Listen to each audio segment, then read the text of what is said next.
Entry complete. Like, comment, subscribe. The archive remembers.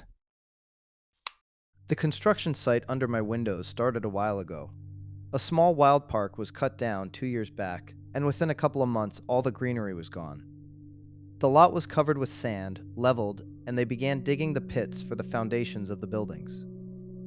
They approached the construction seriously. 3 or 4 buildings were going up at the same time.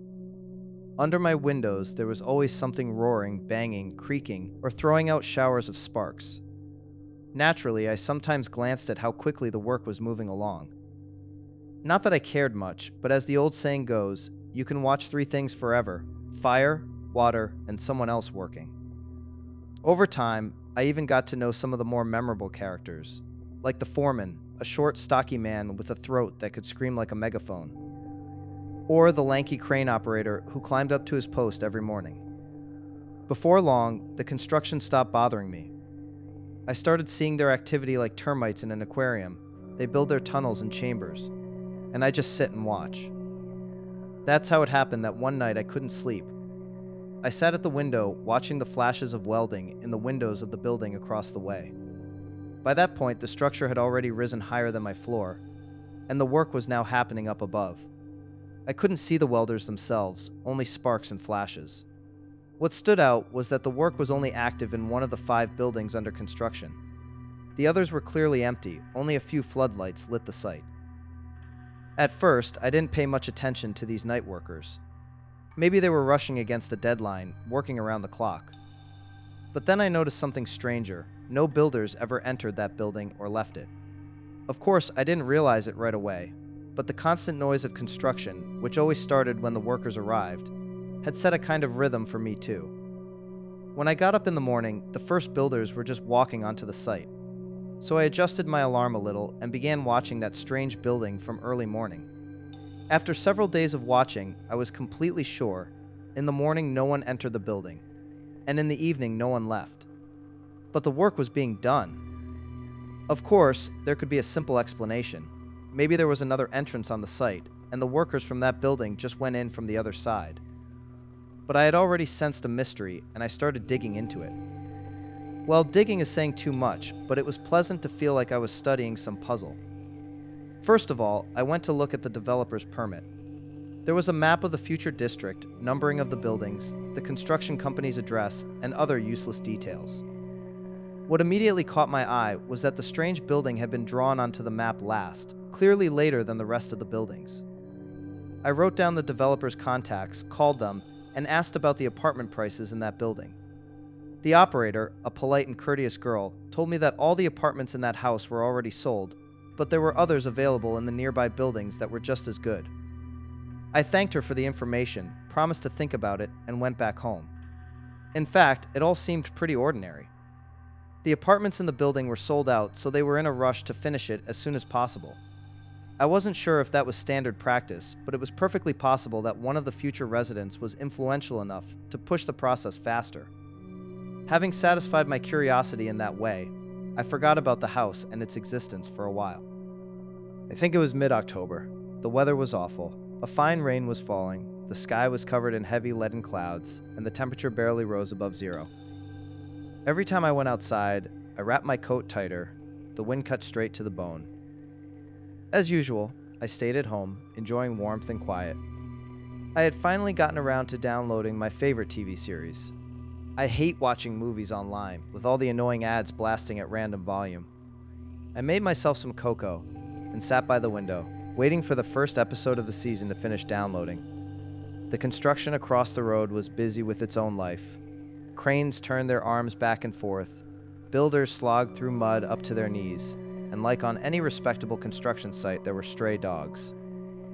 At first, 2 small, miserable mutts were almost a little cute. The builders fed them, as did some of the kind old babushkas from my building. But gradually, those 2 dogs became a nasty pack. They were still wary of the builders, but they kept strangers from coming anywhere near the site. The leader was a massive, shaggy black dog, as big as a calf. This monster would often come charging at me, barking madly and baring its teeth. In the end, I even bought a stun gun, just to scare off the beast if it got too aggressive. Besides the very real chance of being bitten, I disliked the dogs because they regularly tore apart the cats that wandered onto the site. The leader was especially brutal. Once he caught a cat and literally bit it in half on the run. That day, I happened to see a small white cat slip under the fence and head deeper into the construction site on its feline business. Maybe if I weren't such a lazy ass, I would have run to save the cat from certain death. But it was easier to tell myself something about natural selection and not go out into the rain and cold. Of course, a minute later the cat shot out from behind the building it had entered, and right after it came that huge black mutt. The cat made a desperate dash across the yard, rushed to the entrance of the strange building, froze for a moment, then with one leap disappeared inside. The dog followed right after, and that's when something strange happened. It looked most of all like the dog had been shot in the face with rock salt. He suddenly skidded to a halt a couple meters from the entrance, tumbled into the mud, and let out a scream. Not a howl, but an actual scream. I had never seen or heard anything like it before, and never have since. Whimpering, he turned and bolted away from the building. I stood there with my jaw hanging open. I knew that black bastard well enough to understand this was completely unlike him, to run like that, with his tail between his legs. Even from the stun gun, which the other dogs feared like fire, he never bolted blindly. He would just retreat, as if admitting the prey had earned a little more time to live. I shifted my gaze from the fleeing mutt to the welding sparks flashing above, and realized that no matter what, I had to get inside and see with my own eyes what was going on. As they say, no sooner said than done. I chose a weekend to sneak onto the site when all work, except on the building, had stopped. There were no people, and the dogs were hiding somewhere from the bad weather. Reaching the entrance, I shook the red mud from my shoes and stepped inside. I have to admit, I was a little disappointed. Inside, it turned out to be an ordinary Panelka building. Gray concrete walls, piles of construction debris in the corners. From the ceiling hung bundles of wiring carefully wrapped in blue tape. I walked around the first floor, found nothing interesting, and decided to go up higher. By then the building already had 18 floors, so I figured I'd check at least a couple. The second floor was pretty much the same, just with less debris, and the rooms were cleaner. The third floor had a few walled-up passages, but overall repeated the first two. But the fourth floor made me stop and pull out my phone to take a few pictures.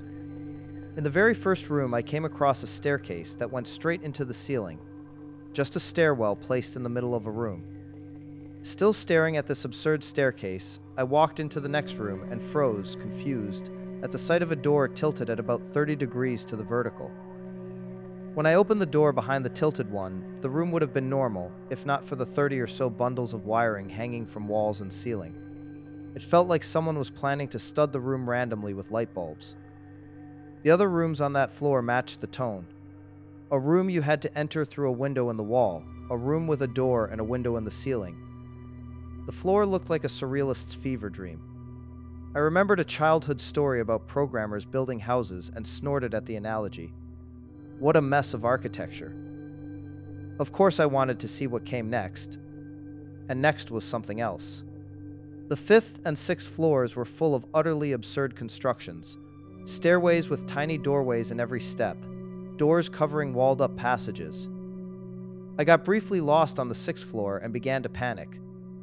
I calmed myself, kept my hand on the left wall, and always turned left. After 20 minutes, I came out at the staircase.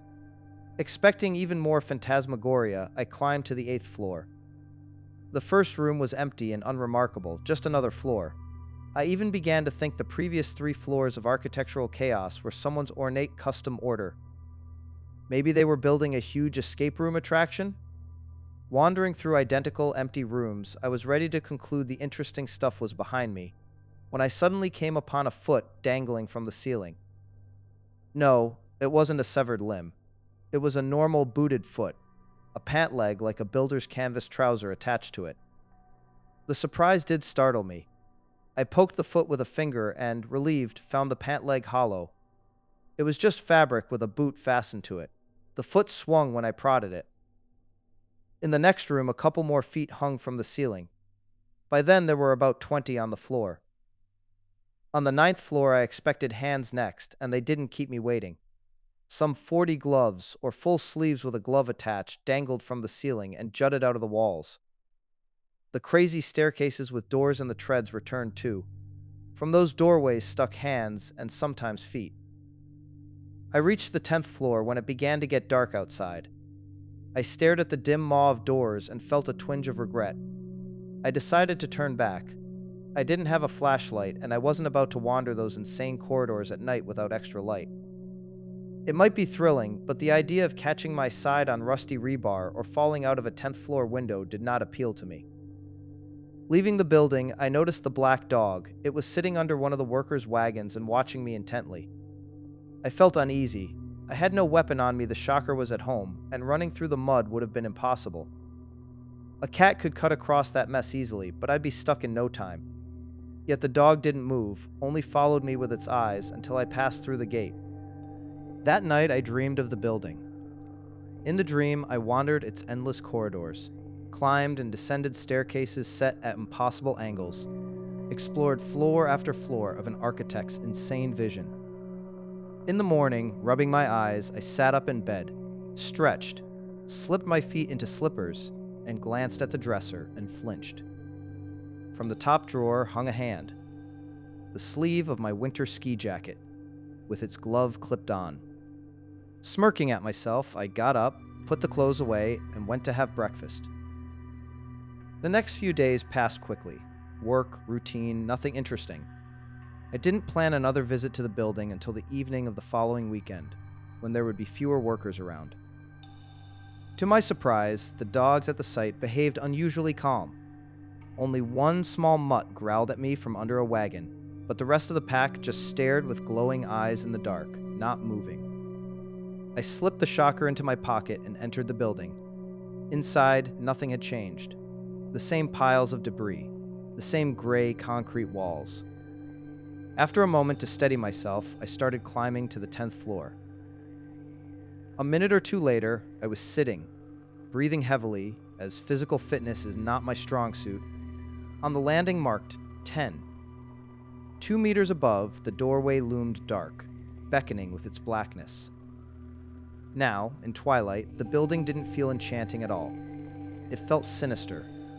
Even with the powerful flashlight I'd brought, bright as day, long, heavy shadows created the illusion of movement at the edge of my vision. The dangling limbs seemed alive in the dark, almost swaying slightly.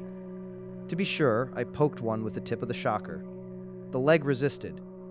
The boot and pant leg weren't empty at all. I felt the hairs stand up, even on my back. I could easily imagine lifting the fabric to find a bloody human limb inside, but of course, it was just cement dust. Maybe I hadn't paid close enough attention before, or maybe I'd been lucky, but some of the arms and legs were stuffed with cement. They gave the impression of disturbingly realistic chunks of flesh inside clothing. Oddly enough, that discovery amused me. By the time I reached the 12th floor, I was almost skipping along. The attraction was only getting more interesting. Or at least that's what I thought, until I first saw the eye staring at me from a lamp socket. A real-looking one. Well, convincing anyway. I touched it and found it was made of ceramic. It stuck out where a light bulb should have been. In the next room, instead of outlets, the walls gaped open with 3 mouths. They were made with unsettling quality. The teeth looked real, and from the dark hollows inside protruded crimson tongues, slightly shiny, probably coated with lacquer. I almost reached out to touch one, but the setup was so disturbingly lifelike that I didn't dare. It felt like at any second the jaws might snap shut and leave me without a finger. And higher up, same as below. The further I went, the more insane it got. Hands with eyes or mouths in the middle of their palms. Legs with teeth instead of boot tips. Mouths with hands, feet, or eyes sticking out where tongues should be. A couple of times I even came across references to Alien. Mouths with another row of teeth inside, and a tiny hand sticking out of them. The madness of architecture and decorations. Honestly, at some point I realized I wasn't exactly scared yet, but I wasn't amused anymore either. The higher I climbed, the more the phantasmagoria shifted toward nightmare. When I was finishing my look around the 15th floor, one of the hands dangling from the ceiling twitched, and grabbed me by the shoulder. I screamed and tore it off, sending a cloud of cement dust into the air. I bolted toward the stairs, but for some reason, instead of running down, I rushed upward. From above came the sounds of ongoing work, which meant there were people, and they were higher up. On the 18th floor, I finally saw the builders. Two were welding something in the corner. I could only see their silhouettes against showers of sparks. A few more stood along the edges of the floor slab, where fresh concrete was being poured into the forms. Three others were busy with something at the far end of the floor. I couldn't make out what. And one of them started walking toward me. "What are you doing here?" it asked. Or maybe I should say, I think it asked. Or maybe it only seemed that way. The thing was, it didn't have a face. Just vague features, hidden under gray, lumpy skin. The creature mumbled something else, but I had already yanked out my shocker. There was the crackle of a discharge, and I jabbed it right into its face. The thing let out something between a wheeze and a shriek, staggered back, and I, still on all fours, bolted down the stairs. I saw teeth-chattering mouths in the walls, eyes full of hatred staring out from lamp sockets, hands grabbing, legs kicking from ceilings and walls. But I got out of there. I ran home screaming, and the howling of dogs followed me. The whole pack chased after me, barking and wailing. And in my nightmares, I saw them again. Cement pouring from mouths in the middle of heads, bundles of wiring crawling straight out of hands, bodies and body parts grown into the walls. Many years have passed since then. Since then, I don't wander around construction sites. Since then, I have gone back to that neighborhood, and I have seen that house. I saw lights burning in its windows and shadows moving behind them. I saw cars appear and disappear in its parking lot. But I have never once seen a living person step out of a single entrance. And I have seen houses like this in every district, in every city I've lived since, and each one had at least 20 floors. And to this day, one question still haunts me. What is up there, at the very top?